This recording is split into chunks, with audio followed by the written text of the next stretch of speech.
thinking like that, you're gonna go to hell. But what many fail to realize is that you've already been to hell and back. For some,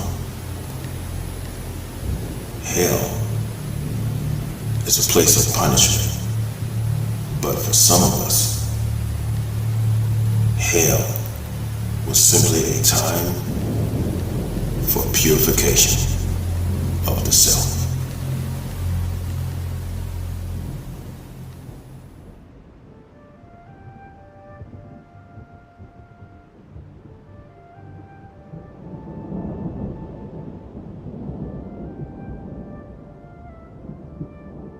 Hell according to religious doctrine.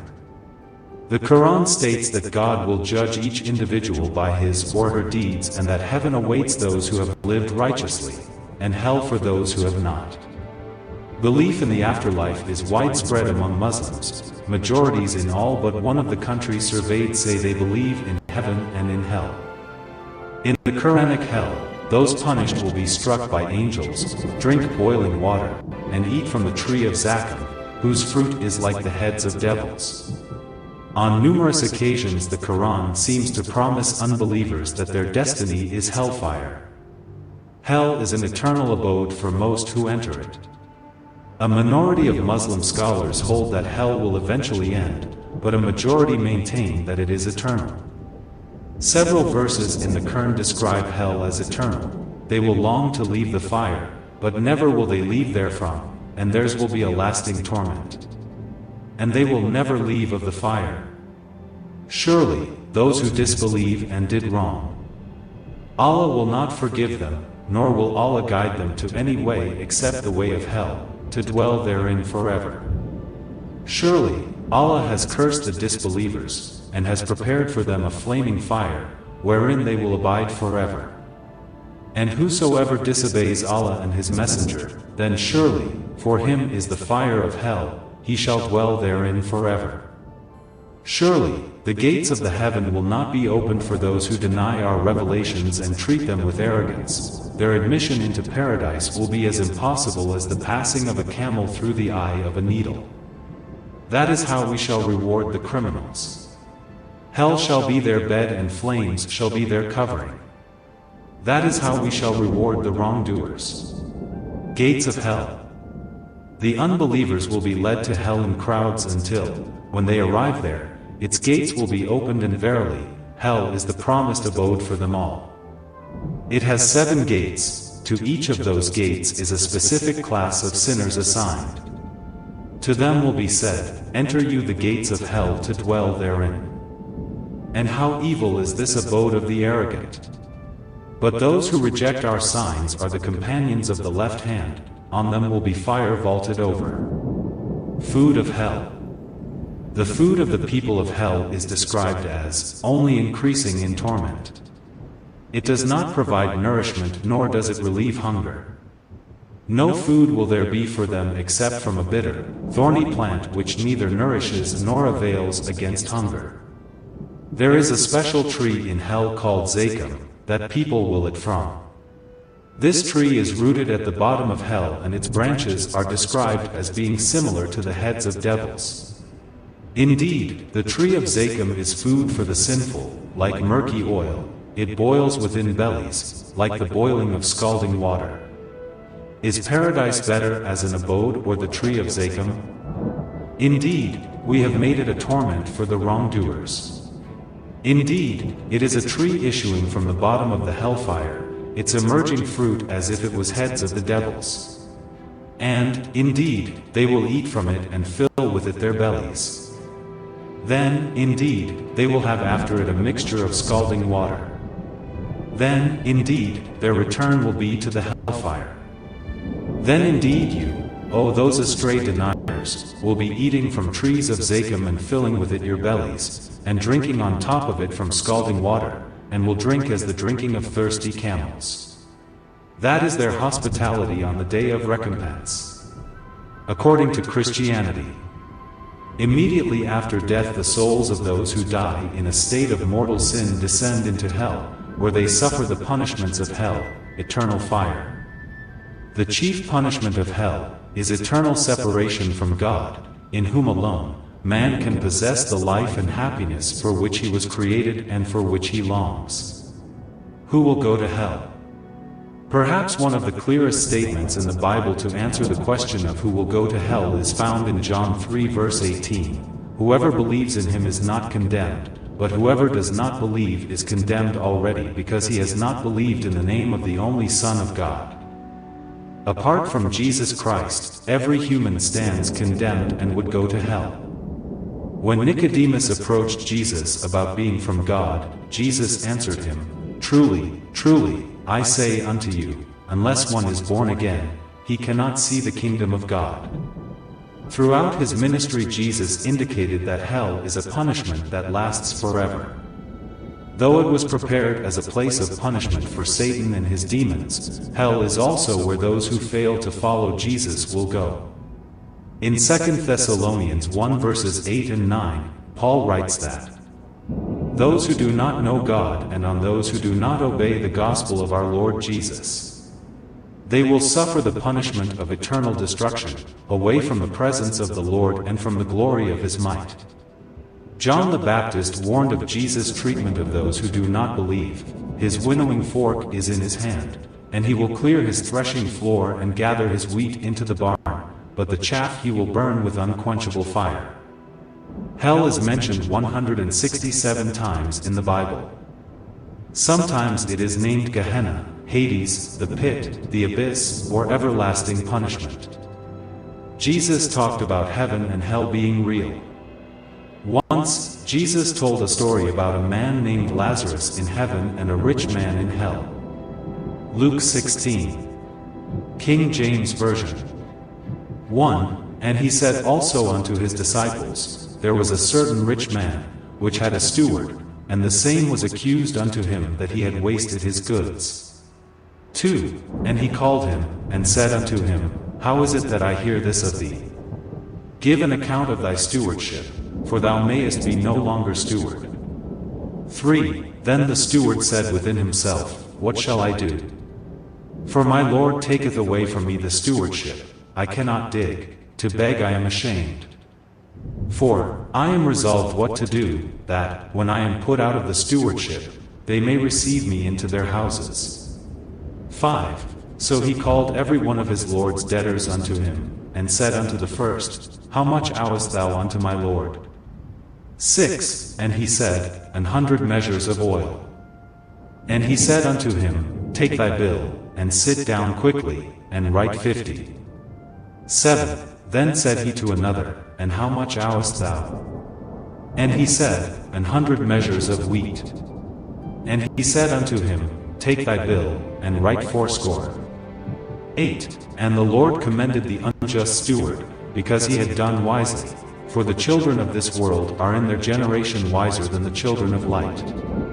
9. And I say unto you, Make to yourselves friends of the mammon of unrighteousness, that, when ye fail, they may receive you into everlasting habitations. 10. He that is faithful in that which is least is faithful also in much, and he that is unjust in the least is unjust also in much.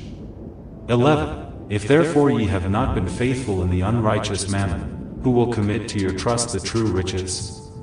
12. And if ye have not been faithful in that which is another man's, who shall give you that which is your own? 13. No servant can serve two masters, for either he will hate the one, and love the other, or else he will hold to the one, and despise the other.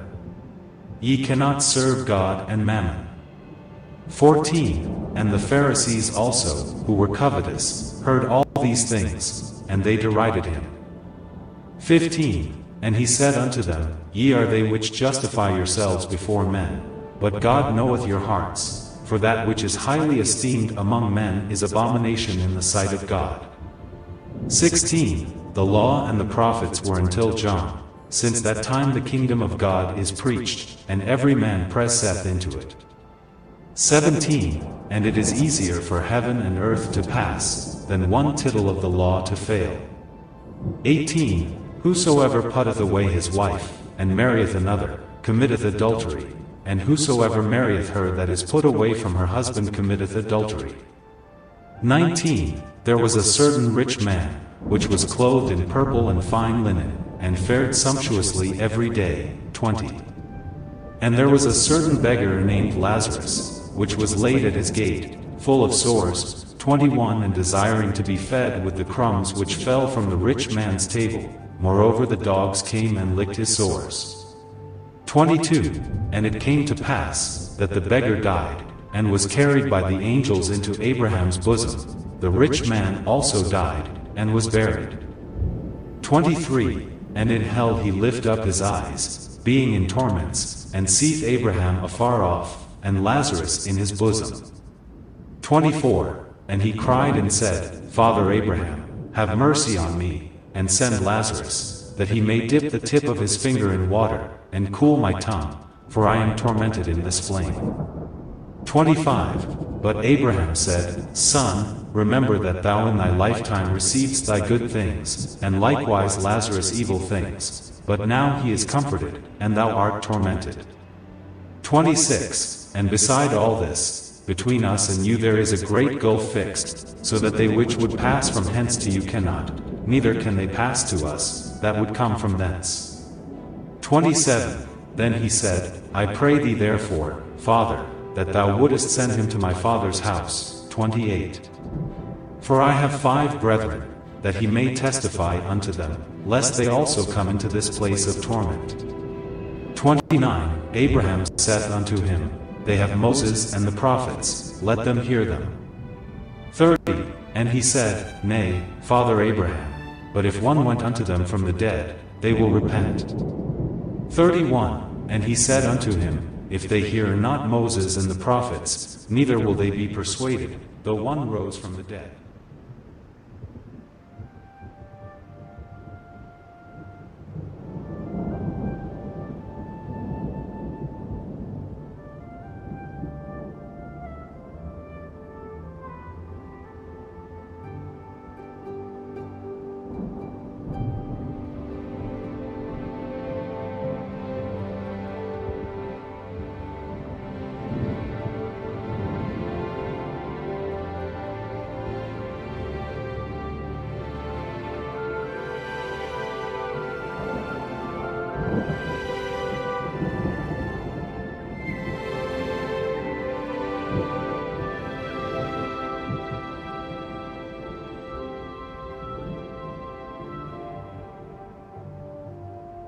I have a question.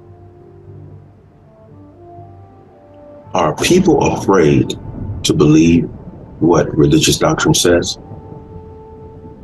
Or are people programmed to be afraid not to believe what religious doctrine says?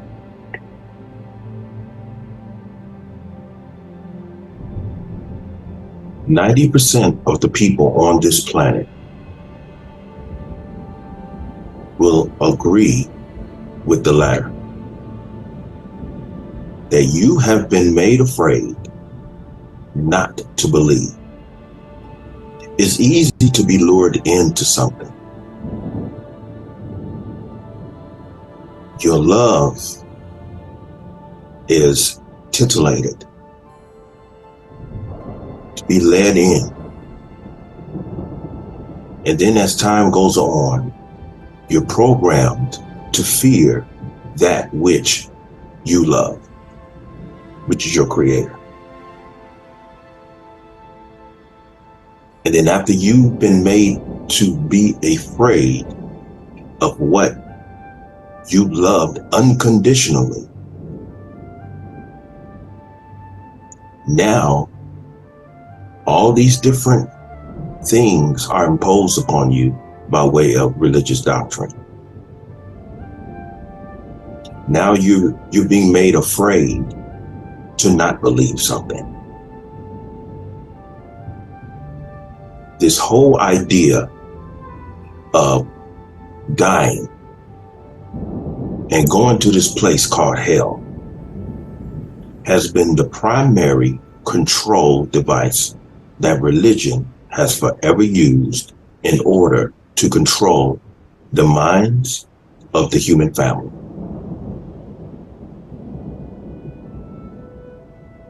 It has always been such. Always been such. One of the main tools that mankind has always used to control the sheep who've given themselves to religious doctrine has forever been fear.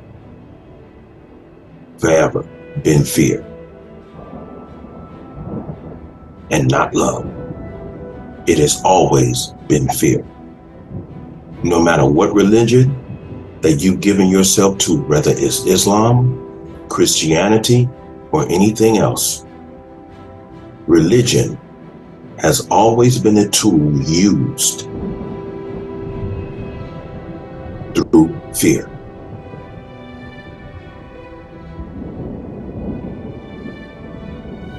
It's always been such. As many as myself who are thinking human beings, who are not afraid to question anything and everything, are the primary ones, I use the word primary a lot, are the primary ones who are always threatened of this place called hell that we're supposed to reside in, simply because we don't believe a whole lot of what religion implies. It's a dictatorship. You either believe what we tell you to believe in our particular sect, or you're going to hell.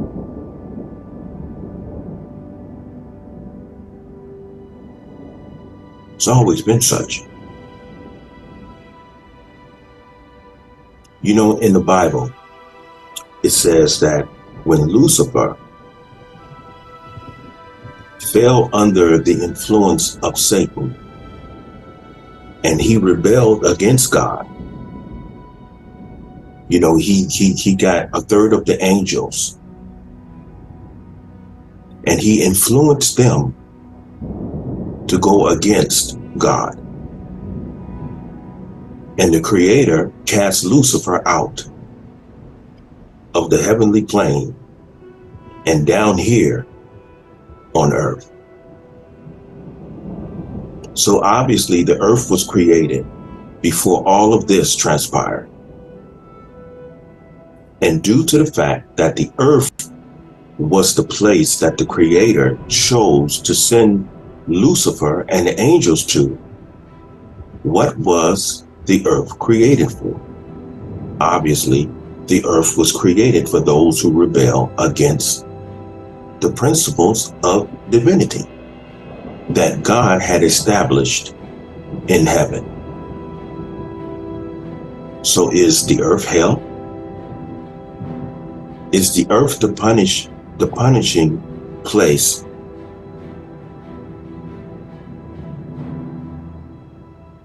I mean, obviously, because he sent Lucifer here.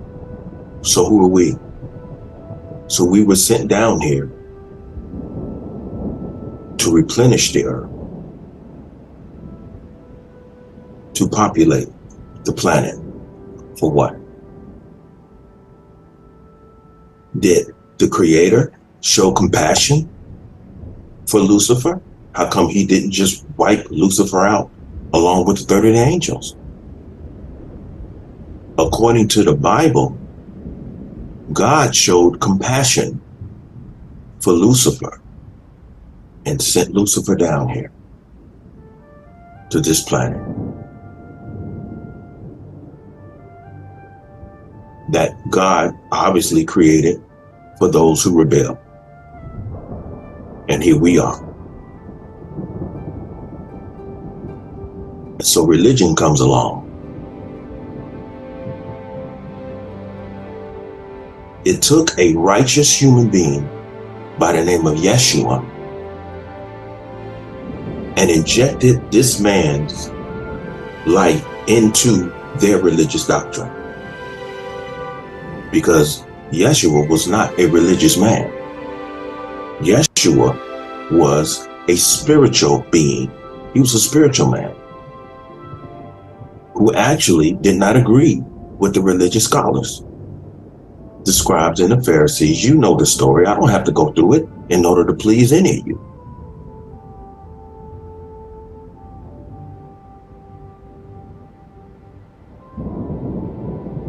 And the church worked along with the government to have gotten rid of Yeshua. I mean, I've even heard some brothers say that it was an assassination. It was like a religious and political assassination.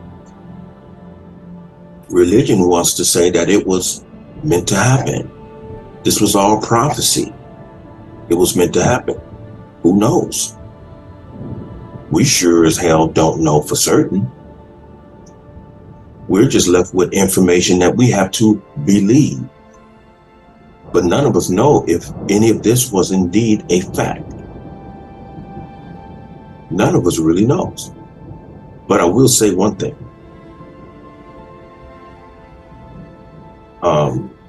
Elijah Muhammad,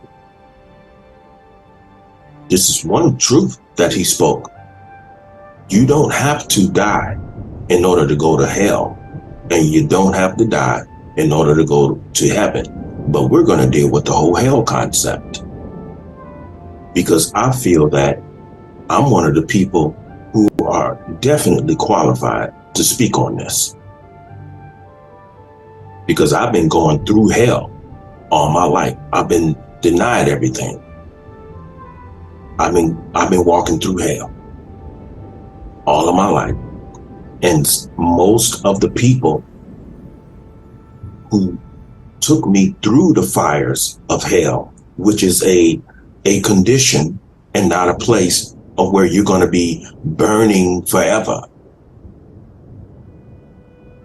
They took me through this hell, but going through the hell, it made me who I am today. But it doesn't justify what happened. The results is I survived it. And the decisions that I made, I will never make them again.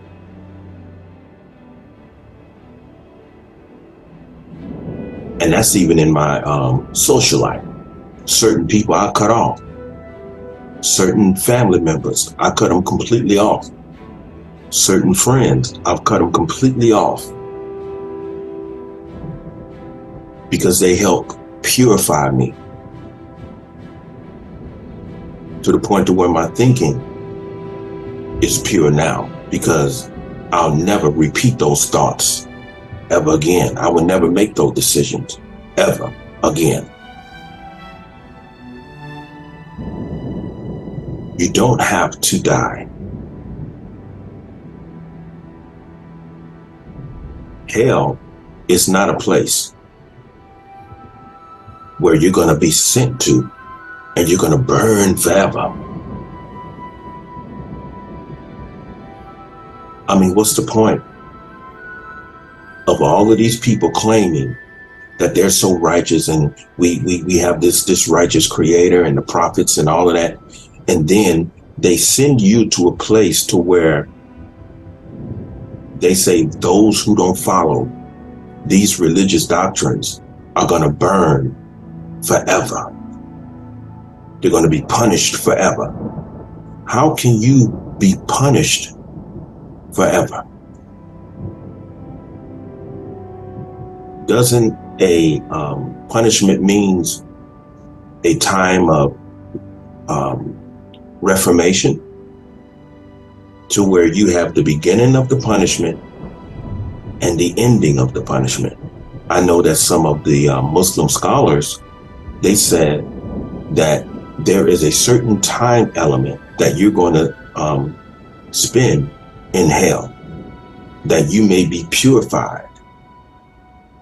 The same as you're boiling hot water in order to purify it,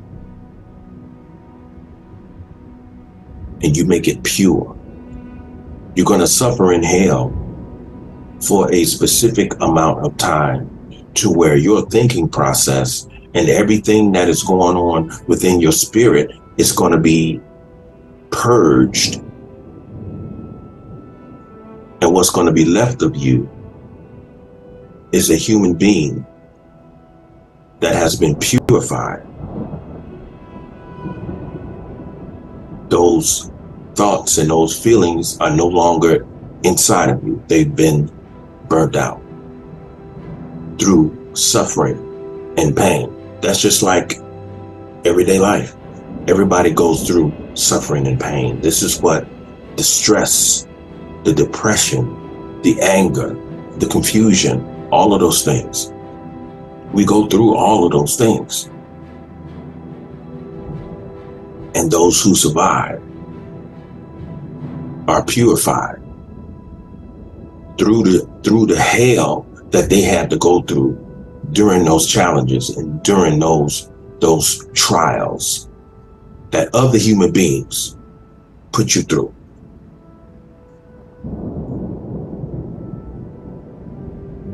But it seems like to me, the cruelest people on this planet are people who are always seen with Bibles and Qurans in their hands. They are the most unforgiving people, and these are the main people who support this cruelty that is written down of this place called hell. Every time you turn around, these people are trying to tell you, as my video opened up, if you keep thinking like that, if you keep talking like that, you're going to go to hell. And what are you doing? You're not doing anything but speaking your mind. At least you're being honest. You're not somewhere quoting some book that you really, in fact, don't believe it. You're just quoting it, asserting that this is how you're living. I bumped into so many people like that.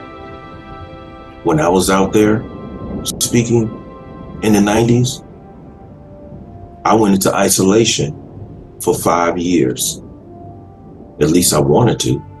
But then after 1 year, as another one of my videos explained, I was pulled out of my isolation period, and I took the chance and I got into another ministry named Exalt Ministries, and met a whole bunch of people who were demonic, manipulative, all of those things, you name it. But I survived that. It wasn't easy, but I survived it.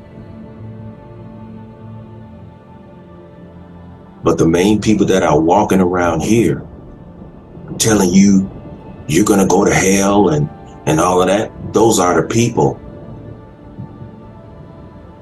who really want you to suffer the cruelty that is in those scriptures, whether they're in the Bible or the Quran. And that goes to show you how evil and inhumane they are as so-called human beings.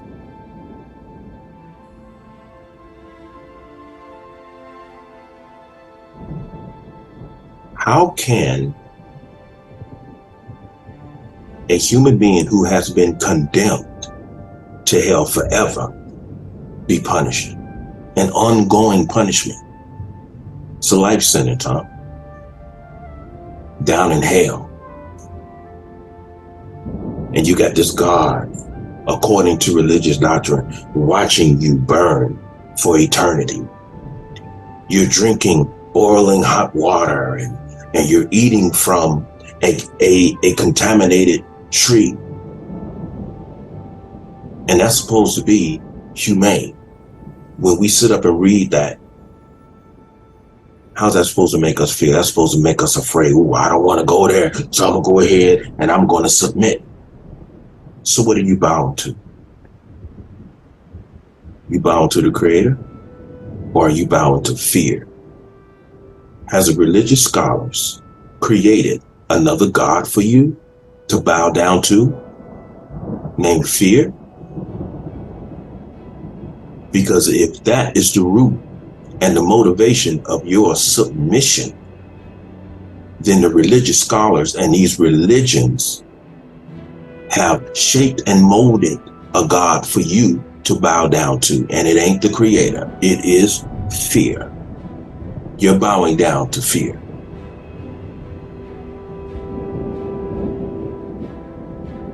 Fear is your God, not the creator. If you're under a law and you submit to the law, the root of your submitting to that law is fear. Because if I don't submit to this law and pretend as though I agree with it and motivate my actions every day as if I agree by way of this law, it's still rooted in fear. You're still not being honest. You're supposed to be good for the sake of goodness. And being good for the sake of goodness is demonstrating morality and therefore humanity towards your other human being for the sake of making the society and environment a better place to exist. Like Yeshua said, the kingdom of God is within you. It is within you. Now, if you really take that as a fact and understand that you are part of this humanity, and because of your love for humanity, not because you're commanded to be righteous, or you're under a law and you're following a law, but if you do it for the sake of goodness, then that's what the Creator loves you for. You do good for the sake of goodness, for goodness' sake, not because you're commanded to do it, not because you're under a law. As I had explained in another one of my videos, and David doesn't care if you agree with him or not. I don't care. When Yeshua said, I come not to destroy the law, but to fulfill it. Fulfilling it. After the commandment and the laws have been fulfilled and therefore manifested by way of action, then you're not under the law anymore. You are a manifestation of divine principles. You are no longer under the law because you don't need it anymore. And the Word became flesh. Now, if the Word becomes flesh, then you're not under the law anymore. That's what that means.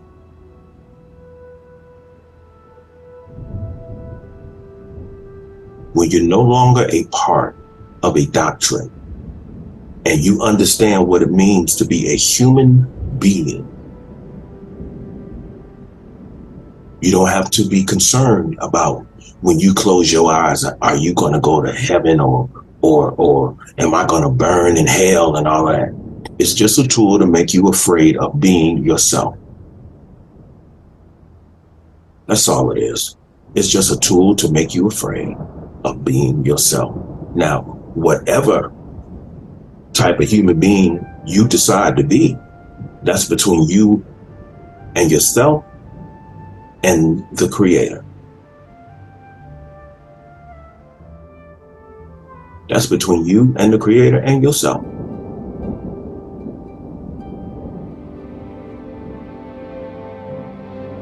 But what I would hope for all of us to be interested in is making this earth a better place to live, and stop allowing these religions to make you afraid and make you a hypocrite and make you fake and keep you separated from knowing what a real human being is. Because religion, as I said before, has done nothing but separate humanity in different sects. Muslim, Christian, Buddhist, Hanbali, Hanafi, and everybody's looking at each other, disagreeing with one another. And in between everyone, it's nothing but a bunch of conflict, because I've seen it too many times. That ministry that I was involved in, Exalt Ministries, we used to so-called celebrate the Sabbath. And everybody at that table was hating me, simply because me and this sister in the ministry started loving each other. And I was hated simply because I loved someone. That's all it was. Imagine sitting at a dinner table celebrating the Sabbath, and every single person at that table is hating you for no damn reason. You haven't done anything wrong. You haven't done anything. Religion. That's why I pull away from religious people. And that's why Yeshua pulled away from religious people. It is the religious community and the political community that you have to pull yourself from. As he said, my kingdom is not of this world. He was a spiritual man. He wasn't a religious man. He fulfilled everything that the religious world had to offer him. He fulfilled it. He didn't need it. And they turned against him. And it was the religious world who worked along with the political world and caused his crucifixion. You know the story. I'm very tired right now. So I'm going to cut this short. I meant to be a little bit more accurate, because I'm suffering from exhaustion right now. But a sister had asked me when I mentioned that back in the 90s, I was going to go into isolation and I was going to study for 5 years. And she asked me, if you were out there speaking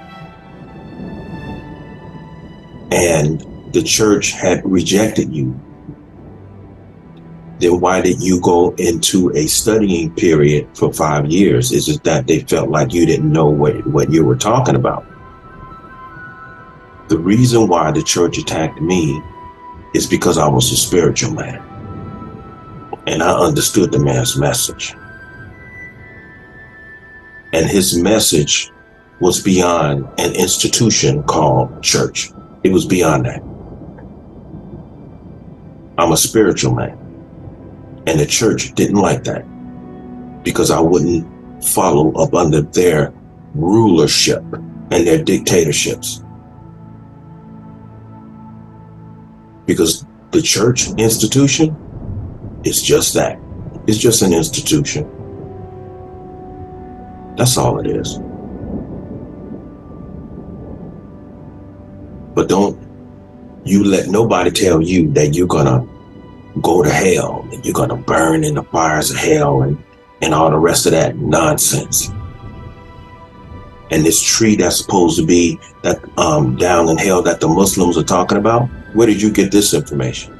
Who brought this information back to you and told you about it? Well, Allah revealed that to Prophet Muhammad. So now I'm left to believe that, right? I'm left to believe that. Make that a fact to me, and you can't do it. A person who believes that can't tell me that it's a fact.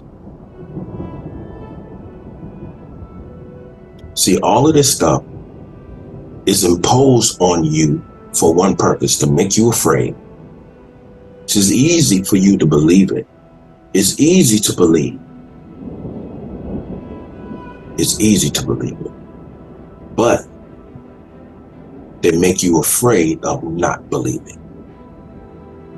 When you wake up and you start asking questions and you look in the Bible and the Quran and you see things that are not making any logical sense, it's not that once you start waking up, you say, okay, this is not making sense. Because I went to a lot of pastors. I even sat in their homes, away from the church and away from the deacons and the assistant pastors. I've sat and I've talked with pastors in their homes. Explain this to me. Explain this and that to me. Explain this. If I'm wrong, help me. Help me to understand where I'm wrong at. None of them. None of them could explain where I was wrong. None of them could explain that I was wrong. I even had a pastor right here told me, the people are not ready to hear you. That pastor is no longer with us anymore. Rest in peace. But he said, the people are not ready to hear you. He said, you're an end times man.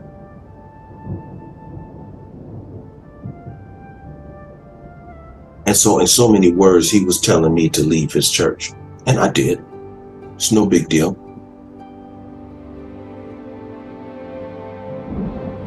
But he told me the people who he was preaching to were not ready to hear you. So he was basically telling me, you showed up in the church too early, or you don't belong in the church. Simply because I was telling them there's a church on every corner on the west side of this city, Las Vegas. And within a 6-block radius, you have 22 churches within a 6-block radius, north, south, east, and west, which is supposed or should be the most civilized area in Las Vegas, but it's the most uncivil. Why? I was questioning, why is the west side of Las Vegas the most uncivil when it should be the most civil? Because there's a church on every corner. It's because they were not and are still not going to the lost sheep. They said that the people should come to them. I said, you're going against your own book. You're going against what the Messiah said. You're going against what Yahshua said. He said, go to the lost sheep. Go to them. Go to them. How can the people who are considered lost come to you? If they're lost, they won't be able to find you if they're lost. And then when you walk the streets over there, like I did back in the 90s, and you asked the drug dealers, the prostitutes, the drug users, and the drug pushers about their church experience, a lot of them can tell you exactly what church they went to on that west side. And when you ask them what happened, they will tell you, didn't help me. So in other words, someone wasn't telling you the truth. There's a whole lot of young men on that west side that try to go to church, but they're condemned simply because of their attire. And so you're pushing these young men back out into the killing fields. And then the next thing you know, you're going to a funeral. Now you want to speak up for this young man. The same young men that you push away, you push them into a grave, and now you want to speak at their funerals. And it's those people who are going to hell. This hell that you talk about. Now, if this hell does exist in this ground, I expect to see you there because you didn't do what you were supposed to do. It's people like you who don't do what you're supposed to do. You don't even follow your book. And even outside of the book, it's only humane to reach out to those who are suffering mentally, emotionally, and spiritually. It is only humane for you to reach out to people and not condemn them because of their condition. Like, I used to walk with a brother all the time, and every time we spoke to some people, if they didn't take in what he said, he walked away from them. He condemned them because he thought that he was Yeshua. He thought that he was Yahweh, or whatever you want to call it. He had a narcissist type attitude. You either believe what I say or to hell with you. That's the same attitude that the religious world had. This is the reason why y'all write that bullshit. And you want people to be afraid. You're going to say, oh, you're going to go to hell and you're going to eat from this tree that's going to have heads of devils, and you're going to burn, and you're going to drink this hot boiling water because you didn't believe what Allah says. You didn't follow what Yeshua and God says. All of this inhumane. What happened to forgiveness? What happened to God's love is lasting, everlasting? However, you got a place called hell. A place where you send all of those that you condemn into this place called hell, to where they're going to burn eternally. And you have conscious of this happening. So what is it? Do you take pleasure in seeing people burn forever? What type of God is that? So I'm supposed to believe that a God like that is divine. It's a lot going on, y'all. Y'all better start thinking about this stuff. But it's easy. It's easy. The only thing you have to understand is how to be a human being. See, the Beatitudes wasn't about process. A process. He didn't say that to become. He said just be. Just be. Be yourself. He's basically telling you, you already have what it takes inside. It is not a process. He said be, not become. See, become implies time. Be implies you already have what it takes within. Just be. Just be yourself. Act on love.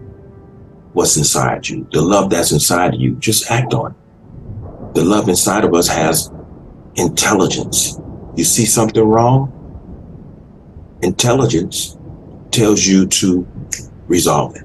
Do whatever you have to do to resolve it. If you're crossing the street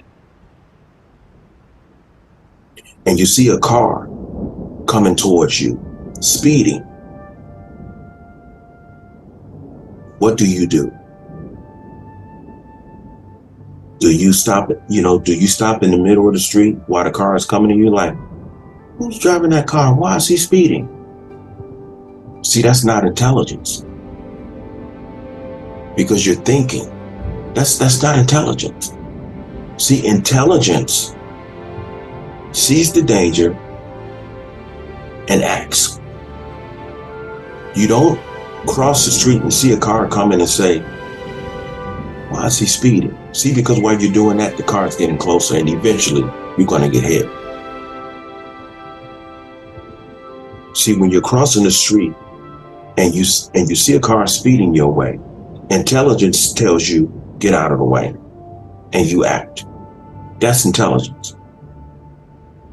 When I was in the fields, I would go to these churches and tell them, we need to go beyond these doors and go out there to the people and talk to these people. And not always quoting scriptures. You have to talk to them and understand. Talk to them. And you have to listen. How did you get here? What type of addiction do you have? Well, I'm an alcoholic. I'm a drug addict. What happened to you that brought you to this point? Find out what's going on with them intellectually, spiritually. Find out.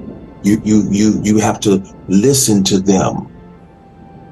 You can't say, no, you be quiet. You listen to me. Yeshua said such and such a thing. You have to communicate with the people. And the only way that you're going to be able to effectively communicate with the people, you have to first listen to them. But the only way that you are going to be able to listen to them, you have to love them enough to go outside of your church doors, and you have to go to the lost sheep. You have to go to them. A sheep that is lost can't find you. But how do you find them? You have to go beyond your institution and out in the fields. And you have to talk to them, and that takes love. That takes compassion. You have to go to them. Those people are not the ones who are in danger of hellfire. It's you. It's the pastors. It's the so-called servants of Allah and Yahweh. It's you. You are the ones who are in danger because you have no humanity on the inside. You're so busy condemning the people that you can't help them. You can't help them because you don't love them. They're hood rats to you. You can't help who you've already condemned. And this is why Yeshua was telling his disciples when he was on his way to Matthew's place, when they said, you can't sit in there with all of those people. Those people are going to contaminate you. Yeshua had told them, the way you're thinking, those people are going to make it to the kingdom of heaven before you. He said, I will enter any home where I'm welcome.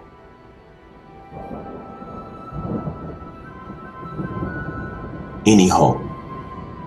And he's not always talking about a building or a house. He's talking about the heart. I will enter any home where I'm welcome. So the people are out there suffering. The people are out there lost. It's the reason why they're not walking through your church doors, because they're lost. Those are your sheep, your lost sheep. So when are you going to step outside of yourself and outside of your church institutions and go to them?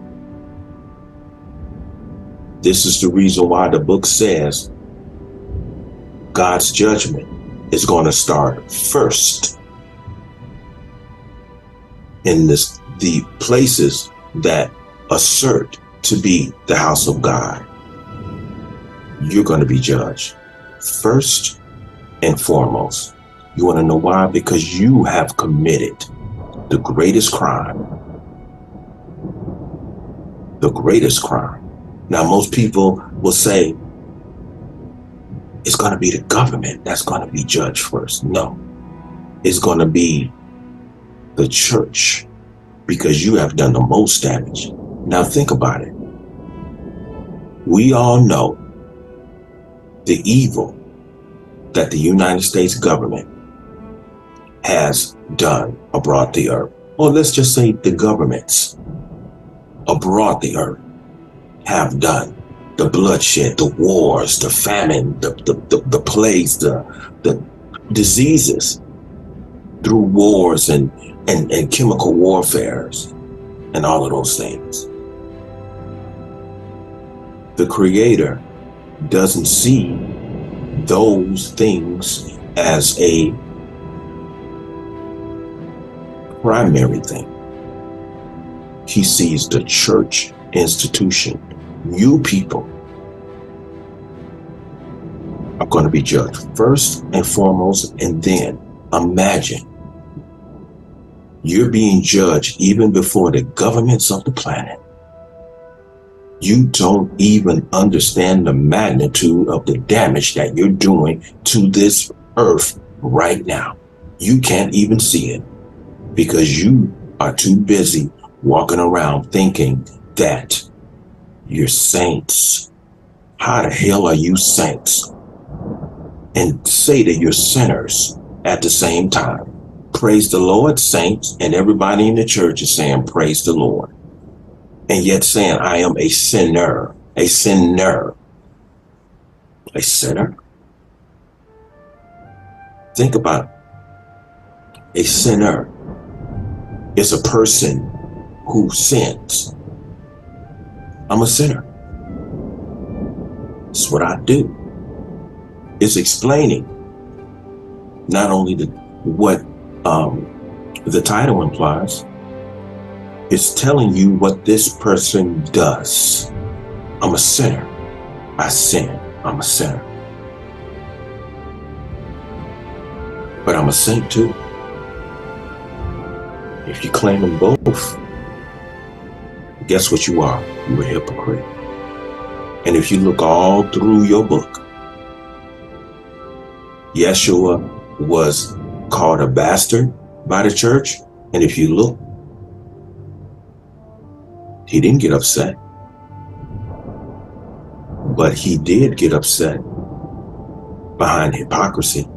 Woe to you, scribes and Pharisees. That's the only place in the Bible where you're going to find that Yeshua got angry and raised his voice. It was behind hypocrisy. It was behind hypocrisy. So before y'all continue to go back to condemning the rest of the world simply because people don't want to follow your religion or sex and all of that, you better check yourself. That's what you need to do. You need to check yourself because you are the wicked. The majority of the most wicked people that I've ever met in my life are walking around with a Bible or a Quran in their hand because they don't understand or they don't even want to know what it means to be a human being. Because everything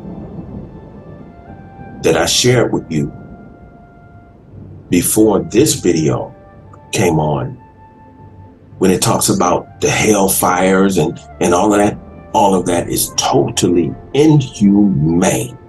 Totally inhumane. You either do what I say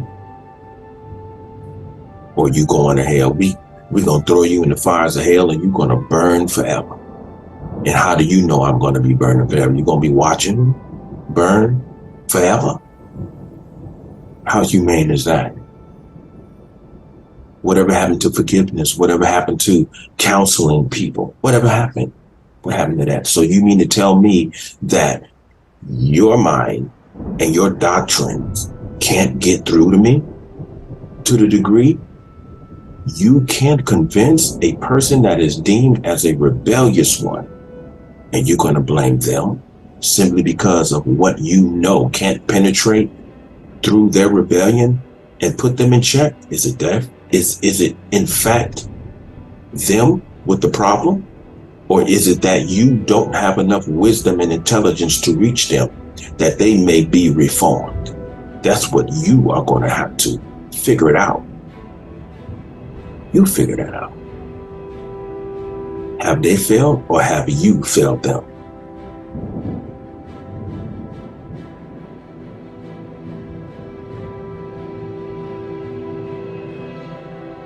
Who has failed humanity? Who has failed humanity?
recently re-uploaded some videos, and with some older videos and some late responses, you might as well say, about relationship that we as fathers have with our sons, and it's pretty much a very interesting subject that I think we as men in general need to focus on a daily basis within ourselves. And if you can find a group of brothers who have sons, then it would be helpful for our relationship with our sons to try to group up like once a week or so, and sometimes even with your sons, and try to get an open and honest conversation, on our relationships with our sons, and even be able to ask our sons of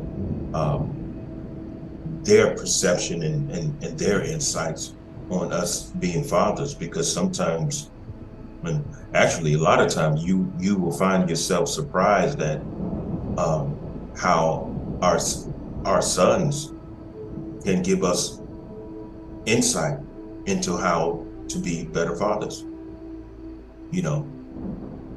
Because a lot of times these days, a lot of our young men are coming up under the light of a whole lot of these celebrity fathers, and they fall victim of thinking that what they see on social media and on these other platforms, like actors and singers, and all of these different areas of communication, you might as well say, and influence regarding the social engineering thing. A lot of our young men are going around thinking that this is exactly the way it's supposed to be, even though they're looking at actors performing, which me personally, I call most actors nothing but professional liars. Even though they are performing things that are based upon reality, they are in fact not reality. And you will find a whole lot of our young men leaning more so on the side of the actors, thinking that that's the reality, than being able to deal with reality and improve that to the degree that they'll be able to understand the fact of what father and son is. And as we continue to communicate on that level, our sons will be able to understand that when they're looking at these shows and these hip-hop artists and all of that, they will come to truly understand that these are just actors, because I have a different and more stable and more realistic relationship with my father. And so I'm very, I would say, interested and compassionate about our relationship with our children. I'm very serious about that, and I cover that a lot, and there's a very good chance I'm going to be covering it some more. So those of you who find those videos offensive or anything else, just you don't have to be here. I mean, you can move on, to another YouTube channel where you are better, where you're better interested, because I'm not trying to become famous or anything like that. I mean, of course, just like any other person who consider themselves a quote unquote YouTuber, of course, I would like to be, I would like my videos to go out a little bit more, but as YouTube was explaining to me and my brother Josh in Dallas, Texas, they was telling me, as I say again, that it would be better for my YouTube channel to gain more viewers if I would title my videos a little bit more effectively and not non-personal. But I need to get back to a subject that I was talking about not too long ago, and that was, and I got kind of sidetracked by other subjects, but the the issue and concern of the Christian and church community, regardless if it's Methodist or Baptist or anything like that, to step out into the community amongst the people who are considered by their Bible the lost sheep, and bring their message to the lost sheep.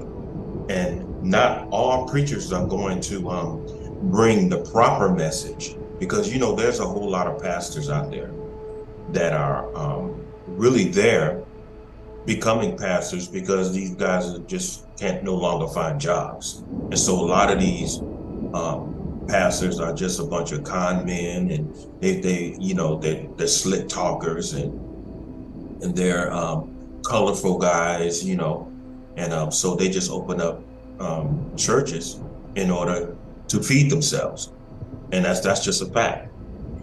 But there are some pastors on the West Side. One I know in particular is the only pastor that I will listen to now, and he goes under the name Pastor Slack. Believe it or not, I know that a lot of people's titles, last names are very revealing, like Creflo's Dollar, and all he cares about is money. There's a pastor on the West Side at Victory Missionary Baptist Church. He goes by the name of Pastor Fowler, and he is foul, very foul. Yes, I'm saying that about you. And so, you know, it's just a whole lot of pastors that have platforms on the West Side that could really invest themselves in the community and make that community a whole lot more productive than it is currently.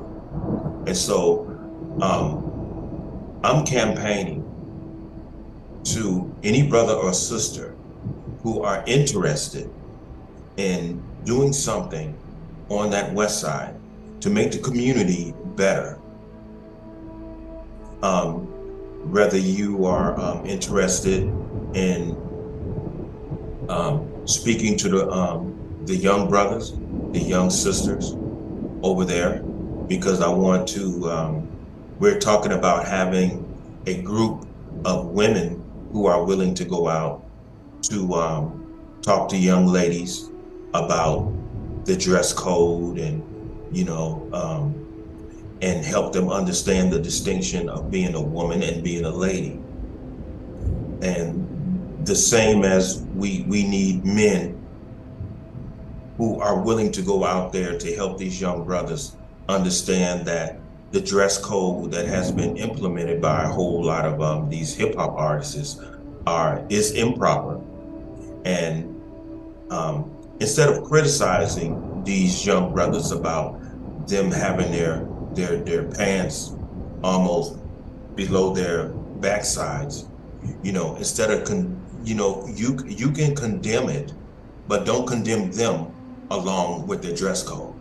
And if you look at the way that Yeshua had approached the problem, like say when the young man was suffering, you know, you know, the anger, you know, when his father told him, told Yeshua that he feels as though he was possessed by a demon or something like that. You know, Yeshua spoke to the spirit that was within him, and he made the spirit leave. And so this is what a whole lot of people don't understand. And it's not as Hollywood has professed it, as though Yeshua was like this magician, you know, and he just told this evil spirit, leave him, you know. No. it wasn't like that, now people may say, well, how do you know that you wasn't there, and so you didn't see it, and blah blah blah. You know how y'all get. How the hell do he know?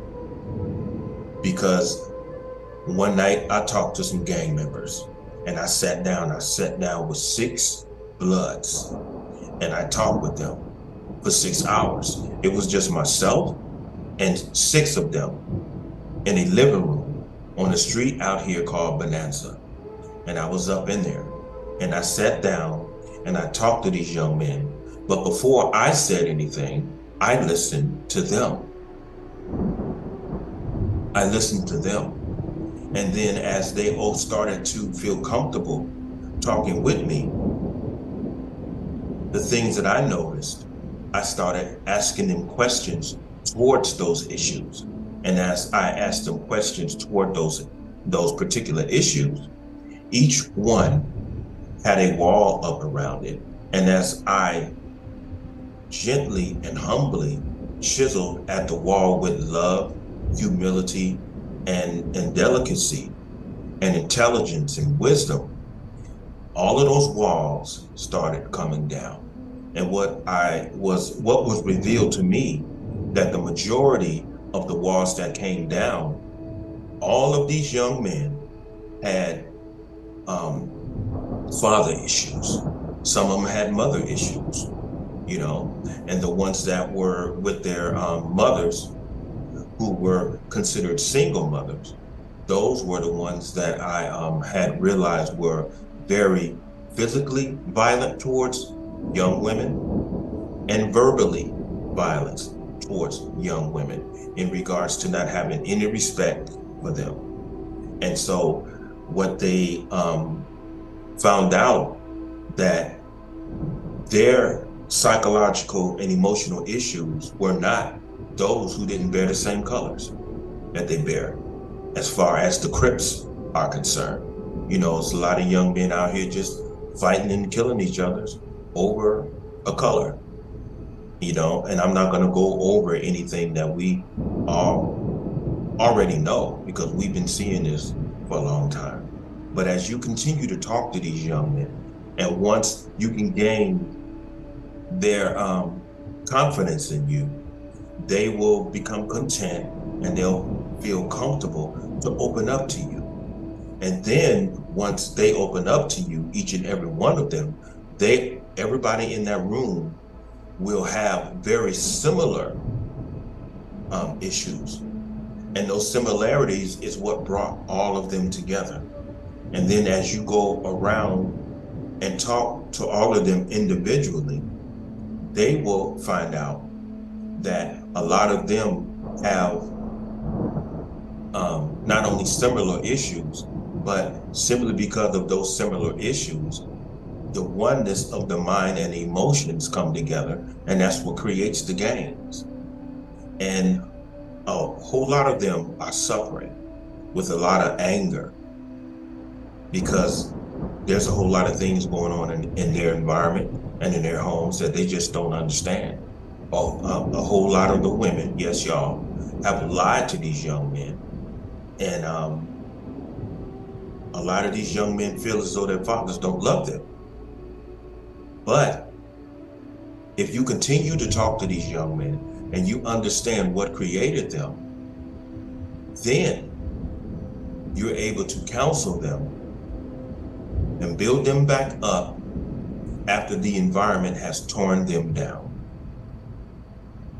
And when what is revealed to them is the reason why they're thinking is the way their thinking is, their feelings, and etc. And then after you help them realize the error of their ways, then you begin to instruct upon them each one of the better ways that they should carry themselves, and therefore the proper direction for each and one of them to go in. And as time goes on, they gain confidence in your guidance. And as you give each and every one of them your phone number, they'll eventually start calling you, as they used to do to me, at night, at work, and I would always make certain that I made time for them. Even when I was at work, I would go in a restroom to talk to these young men. See, because once you gain their attention, and then you gain their confidence, and they know that you're not there to tear them down, but to help build them up. And you go around and you ask each and one of them their birth name and reject their gang name, and don't allow them to chop their names in half. Because I had one I had met. He called him, I asked him what his name was, and he said his name was X. I said, no, what's your name? He said, my name is X. I said, what did your mother name you? And he said, my name is Xavier. I said, okay, that's the name that I'm going to address you as. Because you have to bring them back to who they are and what they were, and address what they are currently. And then once they are back to knowing the better part of themselves, they'll be able to have that insight to where they will be able to not only look back and see who they were, they will eventually understand that the person who they thought is dead in the past, that person still exists. And so through your counseling and through their proper listening, they will be able to understand that they were much more happier, much more content, and much more reasonable being themselves and not what the environment has created of them. This is one of the reasons why I would never back up from campaigning towards what needs to be done on that west side, as well as North Las Vegas. North Las Vegas as well, because when I was speaking, the message had started filtering over to North Las Vegas because of me knowing pastors in the North Las Vegas area.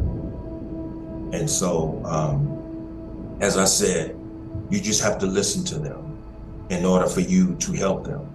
And you can't condemn them and say you're trying to help them at the same time. You can't condemn what's ruling them inside and condemn them as well. You have to condemn what's ruling them intellectually, emotionally, and not condemn them along with their present condition in terms of where their minds are. You have to help them understand the errors of their ways and where these ways are going to lead them. And then you have to deal with the young men who don't really care about going to prison, because those guys are out there too. And you have to understand that if you don't help these young men understand that that way of thinking is suicidal, then they'll keep going. And so that's where you help them understand how very important self-love is. So there's a lot of work over there. And there's a whole lot of work in this world across not only our community, but various communities.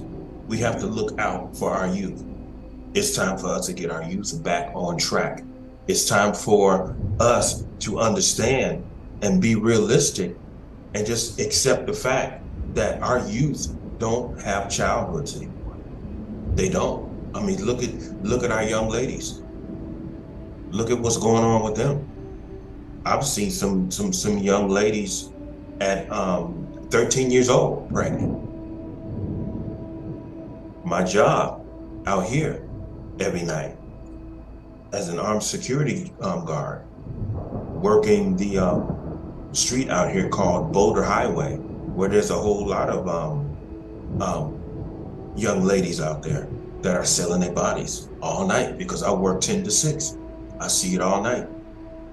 There's one out there that's 13 years old right now. She's out there selling her body.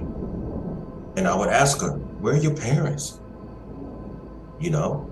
And this young lady tells me, they don't care what I do. They don't care what I do. And I asked her, I'm saying, is it that they don't care what you do? Or is it that they just don't know what you're doing? She said, they don't care what I do, so I do whatever I want to do. Now here's a little 13-year-old black girl, and it really doesn't matter what race she is, but she tells me she's grown. I had one that I used to pick up and drop her off at school when I was driving the bus over there on the west side. And she looked a whole lot like the singer Monica. One night when I was working at the Wynn outside a club over there, right in the middle of where you come through the Wynn, there's a long hallway that leads you to the other casino called the Encore. But in the middle of that hallway is a club called the SX. I'm not giving you this information for you to go there. I'm just telling you where this transpired. But one night, her name is Erica. Erica, who looks a lot like the singer Monica, was walking with another young lady that I didn't know who looked like Beyonce. And so a whole lot of these young ladies will capitalize off of their likeness of these celebrities in order to sell their bodies, to give these men the fantasy of them sleeping with their favorite celebrity singer. You know how it goes. I don't really need to explain it. But I was standing up there talking to my former supervisor, Maggie, and they were walking towards us. And all of a sudden I heard someone say, hey, David, David. And my supervisor, Maggie, had pointed to them. And Erica came up to me. And the last time I saw Erica, Erica was 12 years old. And Erica was 17. And she came up to me, she said, you know, and I looked at her and I said, Erica? She said, yeah. And she gave me a big hug and everything. And so I was like, what are you doing out here? She said, I'm out here making my money. I'm out here making my money. I'm like, what do you mean? She said, David, you know what I'm talking about. She said, this is Vegas, baby. And I'm like, oh, wow. I said, I used to take you to school every morning. And so as the conversation went on, what shocked me was a statement that she said.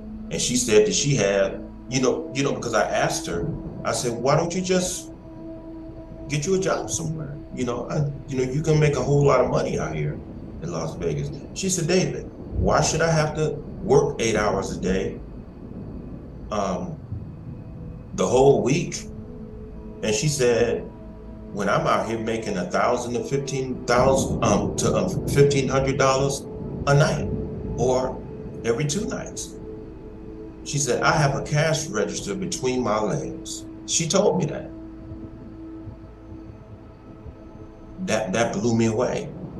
And, you know, and she introduced me to her friend that looked like Beyonce and everything. And she's thanked me, you know, for being so sweet to her and nice to her and everything. And I asked her, I said, are you good with the way you living?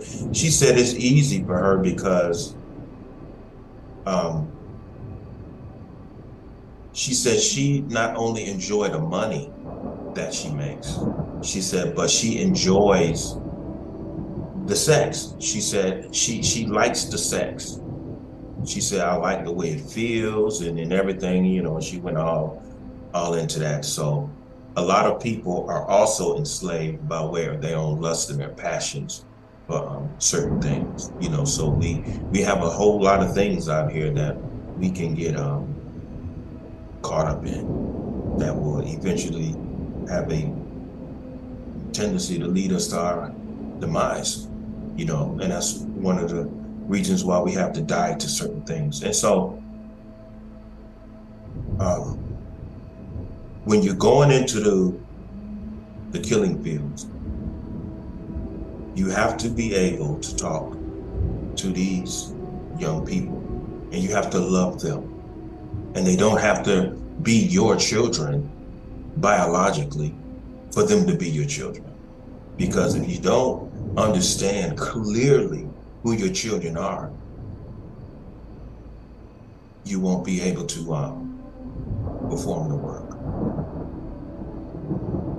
So it's unfortunate that we have failed them to the degree that they're out there doing all of these things. So the whole thing is, a lot of people say the way you beat up on religion, and yet still you think that the church can actually save these people. See, everything is based upon understanding the message effectively. See, now when you go out there, you have to understand the man's message entirely. And love is first. You must love the people. You have to love them. And not only emotionally, but intellectually. And there is such a thing. You have to love them. And that's just it. You must love them. And as I said before in another video that I spoke on this, if these people are lost, they will not be able to find it. Not only physically, but intellectually, mentally. And a whole lot of reasons why these people are lost intellectually is because when they did come to the churches betrayed them by condemning them or violating them in some shape, form, or fashion. Because there was a couple of young men who used to drive my bus, and I asked them, why don't y'all attend some of the churches around here? And so they was telling me, as soon as they see that our pants are sagging, they put us out. They condemn us and they put us back into the killing field. And then sometimes a whole lot of the pastors that actually do that are the ones that be wanting to speak at these young men's funeral. And to me, that's a disgrace, because you helped put that young man in that casket when he came to you, and you pushed him back out into the killing field simply because of the way that the culture has dressed him to be, and by not having a father at home that would tell him, son, pull your pants up. That's not the way you should wear your pants. That's not being a gentleman. I mean, everybody can look at you and tell you're a man, but be a gentleman. And a gentleman itself dresses properly. He doesn't walk around with his backside showing. And a lot of these young men don't have those male images at home or those male influences at home. And so as they move forward, they feel as though there's nothing wrong, because no one in their environment is telling them that that is improper. And they're surrounded by a whole lot of young men who dress and act accordingly. And when you are a person who's coming up in a certain culture to where everyone is wearing the same thing, it becomes the norm in terms of the dress code within that culture. And so it takes those who say that they are men and women and children of God to understand that this is improper, and this culture and this way of thinking and acting is suicidal for our youth, as well as it is suicidal for ourselves, because we are acting irresponsible by not responding adequately to what's right in front of our face. As I've been trying to tell the pastors, you just can't go out there and quote scriptures, and these scriptures are supposed to miraculously, in a metamorphosis type manner, and just automatically change these children. You have to talk to them. You have to help them understand, not convince them. You have to help them understand the path that they're going down, so that they will see the dangers of it, and that's the only way that they are going to turn around. Now, I said previously that, and this is based upon what is in the scriptures, that who's going to be judged and dealt with first is not the governments of the planet. It's going to be those who say that they are the children of the Most High. It's going to be the church. And a lot of what I just said previously is the reason why the Creator is going to deal with you first.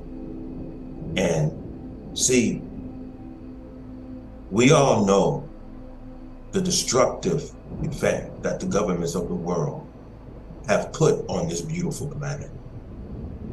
But what the Creator is most concerned of are the souls of the people. And so what a lot of these pastors don't understand is that they have the most important task upon this earth. It's not a job, it's a moral task. When you become a pastor, your church is not the four walls that you reside in every week and every Sunday. The entire earth becomes your church. You're responsible just not for the people around you. You become responsible for every single living human being upon this planet, no matter where you are. This is the reason why Yahshua told his disciples to go to the four corners of the planet and speak the gospel. And he's not talking about doctrine, repeating what someone else says. It has everything to do with perception, according to the environment and according to the very moment that is before you. As he said, go and observe all things, and the message and God, the Creator, the Spirit of the Creator will be with you.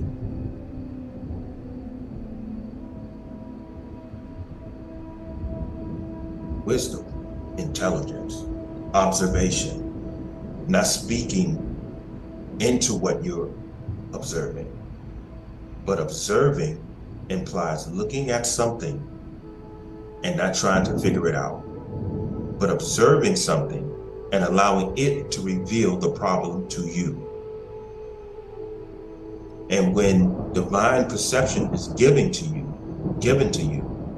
you are able to speak, and you are able to receive insight into the problem.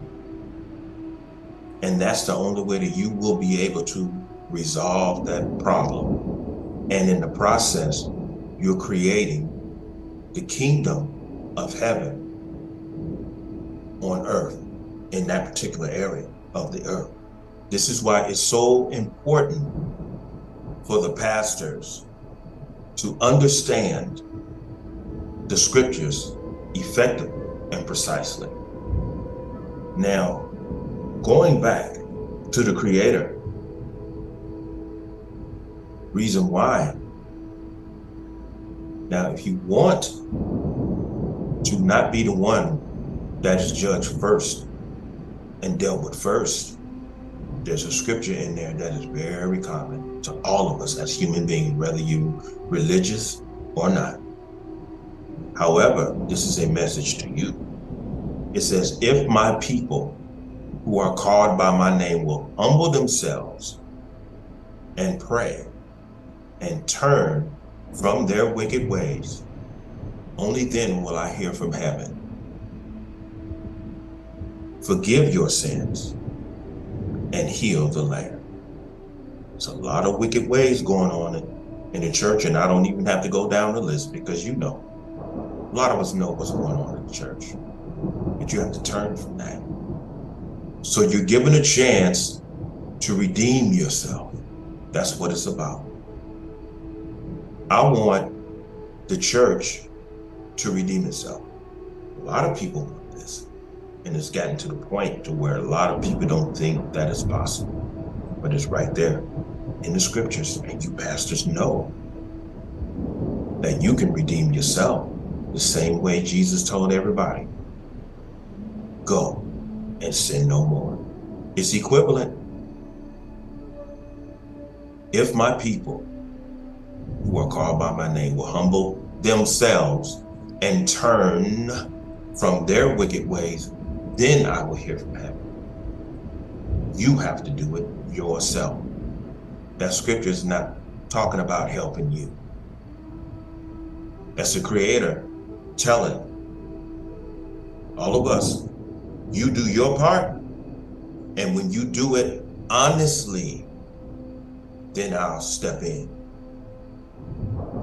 And I will send the Spirit of truth to guide you into all truth. And that's the only way that peace is going to manifest on this planet as it is in the place, the highest way of existing, which is called heaven. That's the only way that it's going to exist. So that's what the campaign is about.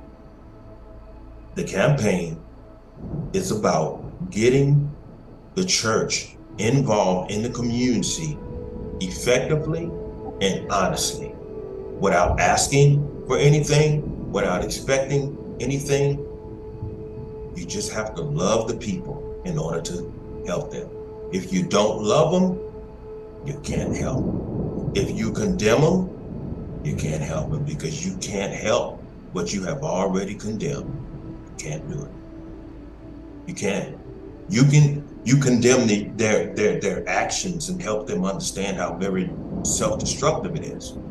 But you can't condemn those along with what you can't condemn the people along with what has them enslaved. You can't condemn the human being. You just condemn the actions and what's helping them destroy themselves. So there's a whole lot of work that needs to be done, and I just wanted to get back to addressing that so that I can move forward with other subjects. Now, there's going to be some people that are going to be joining me pretty soon, and I'm going to be joining them to talk about a whole lot of issues that are going on in people's lives, and a lot of us are going to be sharing our experiences of certain things that's going on and certain things that went down in our lives. You know, a lot of people are starting to open up, you know, because it's a form of counseling for all of us. And even though it's a form of counseling for all of us, there could be something that I'm talking about on here in one of my videos that'll be a tool of counseling for you. The same as I look at a whole lot of platforms like Lapeef Let's Talk, Crimson Cure, and Brother Kevin Samuels, rest in peace. Sweet Little Lies, you know, Angry Man, all of these brilliant, beautiful people. I've learned a lot from them, you know, and we all have something inside that we can assist one another with. We all have that healing power within ourselves to help each other heal.